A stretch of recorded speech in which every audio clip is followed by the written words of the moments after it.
Hi guys, welcome back to my YouTube channel. So guys, in this video I will show you how can you change your country in App Store in iPhone or iPad. So guys, if you are using any iOS device and try to change your country and region in your App Store, I'll help you. How can you do this? So let's get started without wasting any time. So guys, first of all, you need to make sure that you have connected with strong Wi-Fi connection or mobile data. And guys, after doing this, simply you have to open your App Store in your iPhone or iPad.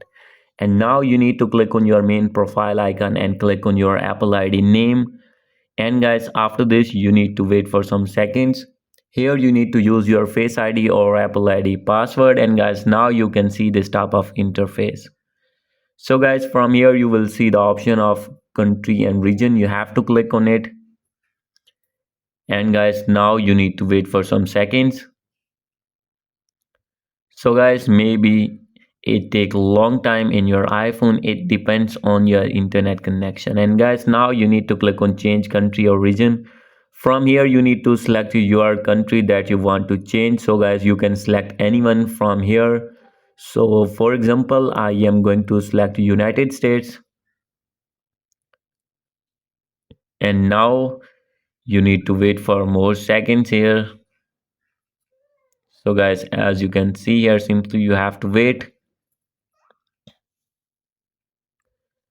And guys, after this you need to click on agree with terms and conditions. And now if you have any debit or credit card, you can add here. And if you want to add PayPal, select this. And if you not have any payment method, select none option. And guys, here you need to enter your billing address. After this guys, you need to enter your phone number and click on next. And after this, your country and region will be changed. So guys, hope you like this video. If you like this video, please do subscribe my channel. Thank you.